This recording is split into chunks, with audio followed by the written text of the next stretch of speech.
Seguro de salud y principio contributivo de la seguridad social en los Estados Unidos de América, por Alejandro Arrieta. Implementación de la Ley ACA. La Ley ACA representa una importante reforma del principio de contribución al aseguramiento de salud en Estados Unidos. En su versión original, la expansión del aseguramiento se basó en la contribución obligatoria de ciudadanos, empleadores y estados. En este último caso, la ley ACA forzaba a los estados a expandir su contribución a través de Medicaid, bajo la penalidad de perder el financiamiento federal. Esto, junto a la obligatoriedad de la contribución de ciudadanos, empujó a los oponentes de la ley a cuestionar su legalidad, llevando el caso a la Corte Suprema bajo el título Federación Nacional de Negocios Independientes contra Sebelius. El 28 de junio de 2012, el fallo de la Corte Suprema determinó la inconstitucionalidad de la ley ACA al forzar a los estados a expandir Medicaid. Sin embargo, la contribución obligatoria de ciudadanos fue ratificada como constitucional bajo los poderes tributarios del Congreso. De esta manera, la viabilidad de la expansión del aseguramiento en salud quedaría cimentada por la contribución obligatoria de ciudadanos y empleadores. La ley ACA establece que los empleadores deben ofrecer cuidados de salud asequibles a sustancialmente todos o 95% de sus trabajadores equivalentes a tiempo completo, incluyendo sus dependientes pero no sus esposos. La ley define a un trabajador de tiempo completo como aquel que trabaja más de 30 horas a la semana, de manera que el número total de trabajadores es igual al número de trabajadores a tiempo completo más la suma de las horas trabajadas por los trabajadores a tiempo parcial en una semana dividido por 30. La ley dispone que para el 2016 las empresas con 100 o más trabajadores y con salarios anuales promedios superiores a los $250,000 deben asegurar al 95% de sus trabajadores.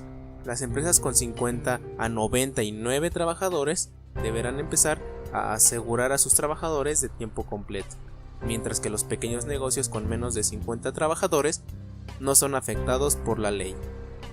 Si el plan de salud ofrecido no es asequible o cubre menos del 60% del total de gastos de salud, el empleador debe pagar una penalidad por trabajador, la penalidad denominada pago por responsabilidad compartida con el empleador.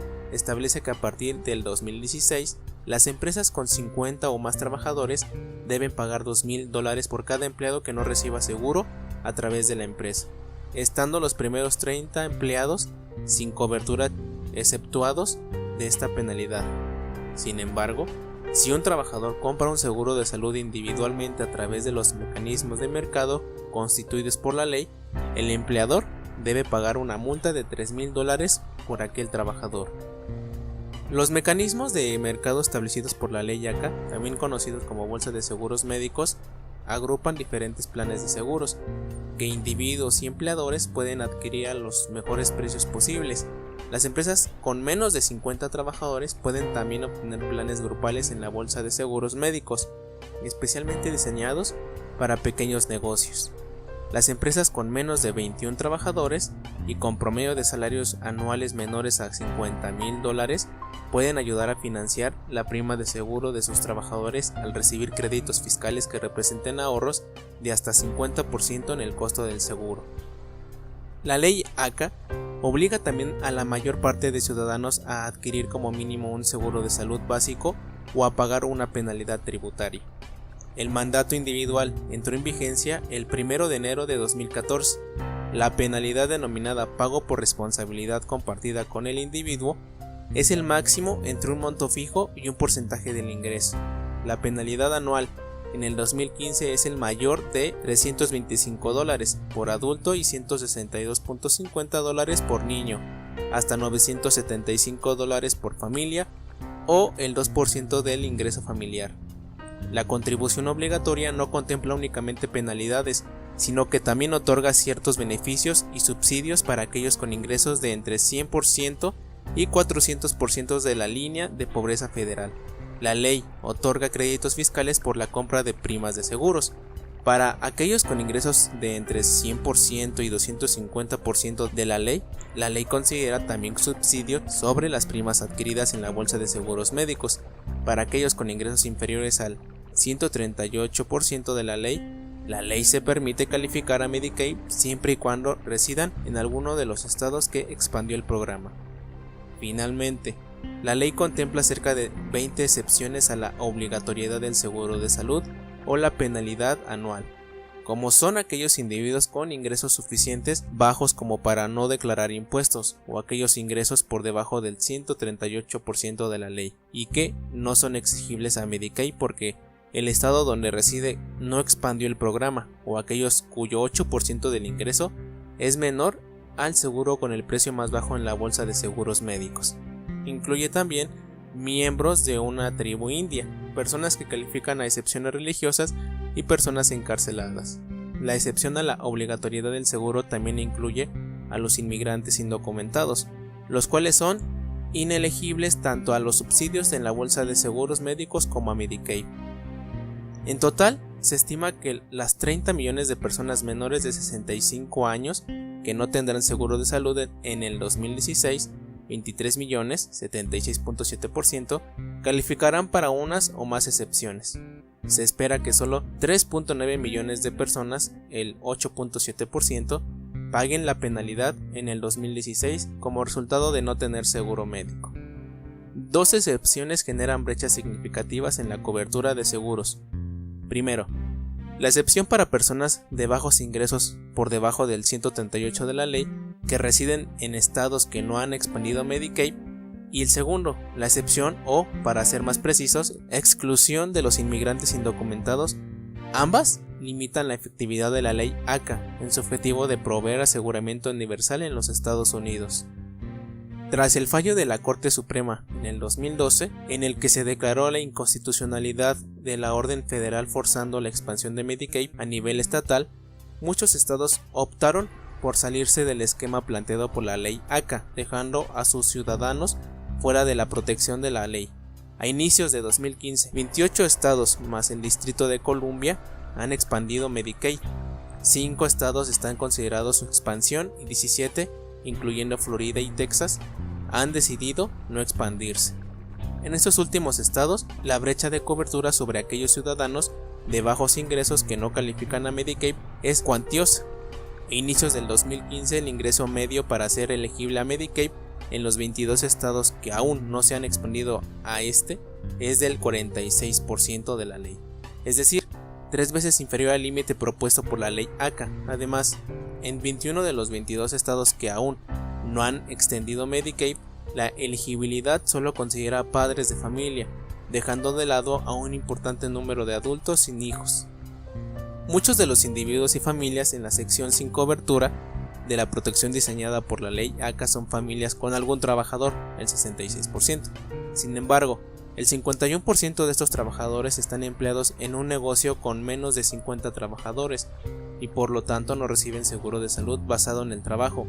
Además, muchos de estos trabajadores están empleados por negocios que usualmente no contratan trabajadores de tiempo completo, por ejemplo, empresas de servicios y agrícolas, y que por ello no califican dentro del mandato de cobertura por parte del empleador. Finalmente, la sección sin cobertura también incluye familias sin ningún trabajador, el 34%, y que no tienen acceso a seguro basado en empleo. Seguro de salud e inmigrantes indocumentados. Quizá la mayor limitación de la ley ACA es la exclusión de los inmigrantes indocumentados. Estas personas y sus familiares de igual estatus migratorio no son elegibles para recibir asistencia alguna ni a través de la ley ACA, ni de las bolsas de seguros médicos, ni del programa Medicaid, ni de otros programas públicos asistenciales a nivel federal o estatal. Los inmigrantes indocumentados, incluyendo aquellos que residen legalmente en los Estados Unidos por menos de 5 años, también forma parte de la brecha. Del total de personas sin seguro se estima que 19.7% son inmigrantes indocumentados o residentes legales con menos de 5 años en el país. Un residente legal es aquel inmigrante que vive en Estados Unidos bajo el estatus migratorio de no ciudadano o bajo el estatus de ayuda humanitaria de visa de no inmigrante o de residente temporal, etc. La exclusión de los inmigrantes indocumentados es relevante para la población latina, ya que ellos representan el 75% del total de la población indocumentada en los Estados Unidos. Los datos más recientes del Pew Research Center, un centro de investigación bipartidario, indican que cerca de 11.2 millones de inmigrantes indocumentados residen en el país, cifra que se ha mantenido relativamente constante en los últimos años. A nivel nacional, los estados con mayor número de inmigrantes indocumentados son California, Texas, Florida, Nueva York, Nueva Jersey, Illinois, Georgia, Carolina del Norte, Arizona y Virginia. Se estima que el flujo de inmigrantes indocumentados ha contribuido al aumento de personas sin aseguramiento entre 1999 y 2007. El número de inmigrantes indocumentados aumentó de 8.5 a 11.8 millones, añadiendo un total de 1.8 millones de individuos al grupo de personas sin seguro. Durante ese periodo, aproximadamente una de cada 7 personas sin seguro era indocumentada. Diferentes factores contribuyen a la falta de acceso a seguro de salud. Primero, los inmigrantes indocumentados perciben ingresos bajos. 81.6% de ellos reciben ingresos por debajo del 299% de la ley y el 41.9% por debajo del 133% de la ley. Segundo, los inmigrantes indocumentados tienen entre 19 y 29 años, que es el grupo de edad con la menor demanda de seguro de salud independiente del estatus legal en los Estados Unidos. 30.8% de la población indocumentada pertenece a este grupo etario. Tercero, los inmigrantes indocumentados que forman parte de la fuerza laboral tienden a trabajar en empresas con menos de 25 trabajadores. Cerca del 31.4% de indocumentados laboran en estas pequeñas empresas que usualmente no ofrecen coberturas de seguros. Por otro lado, en muchos casos trabajan en sectores que usualmente no conceden cobertura de salud por tratarse mayoritariamente de trabajos temporales, como es el caso de empresas en el sector de construcción, servicios y agricultura. El debate público sobre la exclusión de los inmigrantes indocumentados en la ley ACA puede vincularse tanto a la política de inmigración de los Estados Unidos como a la política social de dos caminos descrita por Colin Gordon: el camino de los derechos ganados a través de contribuciones y el camino de la asistencia pública basada en la caridad. Por un lado, se asume que los inmigrantes indocumentados, al vivir ilegalmente en el país, no aportan monetariamente a la sociedad, ni a través de impuestos ni de contribuciones a la seguridad social. Al no contribuir, pierden el derecho social de percibir el beneficio de aseguramiento, quedando entonces solo la posibilidad de la asistencia pública. Sin embargo, la asistencia pública para inmigrantes indocumentados ha ido restringiéndose continuamente desde los años 70.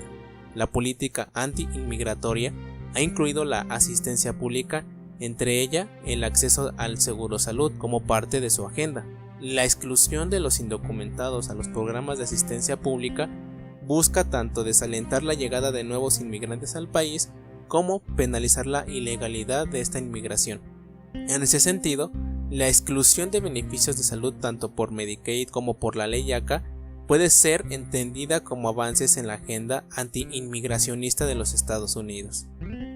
Existe una doble moral en el debate sobre la exclusión de los indocumentados a los beneficios de la ley ACA. Como vimos anteriormente, la sociedad americana ve en el principio contributivo la acción que valida el derecho individual a recibir beneficios sociales. Sin embargo, este proceso de validación social parece ser aplicable únicamente a residentes legales. En el caso de inmigrantes indocumentados, se asume, sin evidencia alguna, que los indocumentados no satisfacen el principio contributivo, llevando el debate hacia el terreno de la caridad y asistencia pública. No obstante, la evidencia muestra que los inmigrantes indocumentados sí contribuyen monetariamente a la sociedad y que incluso en el caso de salud, el valor de sus contribuciones sobrepasa el gasto de los servicios médicos que utilizan. Diversos estudios demuestran que la mayor parte de los inmigrantes indocumentados trabajan y contribuyen a la seguridad social y a la sociedad a través de impuestos. Sus estatutos de ilegalidad en términos de residencia no se trasladan necesariamente a la evasión de contribuciones. Mientras algunos inmigrantes indocumentados trabajan en pequeñas empresas donde reciben salarios bajo la mesa, evadiendo el impuesto a la renta y contribución a la seguridad social, muchos otros trabajan en empresas formales, en muchos casos usando números de seguridad social falsos o fraudulentamente obtenidos, o usando números de identificación individual tributaria emitidos por la Oficina Nacional de Servicios Tributarios. Ambos números de identidad permiten la contribución tanto de impuestos a la renta federales, estatales y locales, como a la seguridad social. Si bien no existen fuentes confiables que permitan identificar cuántos inmigrantes indocumentados contribuyen monetariamente, la Oficina Nacional de Servicios Tributarios estima que 6 millones de indocumentados, alrededor del 55%, remiten información tributaria cada año. Otros estudios estiman que entre 50% y 75% de indocumentados contribuyen tanto al impuesto de la renta como a la seguridad social. En el caso particular de Medicaid, financiando a través de un fondo de la seguridad social, se estima que en 2009, 14.7% de las contribuciones a dicho fondo fueron atribuidas a trabajadores indocumentados. Otra falacia que también da sustento a la exclusión de inmigrantes indocumentados a la ley ACA es la creencia de que los indocumentados usan servicios de salud más caros. Por ejemplo, se asume que a la falta de un seguro médico que financie las visitas a un doctor de atención primaria, muchos indocumentados optan por visitar las salas de emergencia para recibir servicios básicos de salud. Sin embargo, la evidencia muestra que en realidad los inmigrantes indocumentados usan menos estos servicios. Por ejemplo, en el 2009 la probabilidad de visitar la sala de emergencias es de 20% para un adulto nacido en Estados Unidos. La misma probabilidad es del 11% en el caso de un adulto indocumentado. Un patrón similar se encuentra en el caso de los niños. En 2009, el 90% de niños nacidos en Estados Unidos tenían al menos una visita al médico en lugar de solo 78% de aquellos que son indocumentados. El mismo patrón de baja utilización se observa también en los individuos indocumentados que necesitan exámenes de salud preventiva. Por ejemplo, mientras que las personas nacidas en los Estados Unidos reciben mamografías y exámenes de detención de cáncer colorectal con tasas del 84% y 71%, los indocumentados lo hacen con tasas del 71 y 32% respectivamente. De esta manera, los inmigrantes indocumentados no solo coadyuvan a la seguridad social, sino que su contribución es mayor a los beneficios recibidos, ya que los inmigrantes indocumentados que trabajan con números de identificación individual tributaria o de seguridad social falsos o fraudulentos contribuyen a la seguridad social al igual que una persona nacida en los Estados Unidos, pero está impedida a recibir beneficios futuros producto de su contribución. Como consecuencia, se estima que en 2009 los trabajadores indocumentados generaron un excedente de 13.8 mil millones de dólares al fondo Medicaid, mientras que los trabajadores nacidos en los Estados Unidos generaron un déficit de 30.9 mil millones de dólares. En conclusión, la evidencia muestra que los inmigrantes indocumentados satisfacen el principio de contribución, lo que debería de justificar no solo su derecho a recibir beneficios sociales, sino también su inclusión en la ley ACA. Llevar el debate a una estrategia de política de migraciones o a una discusión sobre la vulnerabilidad o necesidad de asistencia de esta población no solo es errado, sino es inmoral dada la evidencia de contribución y reducida o nula utilización de beneficios.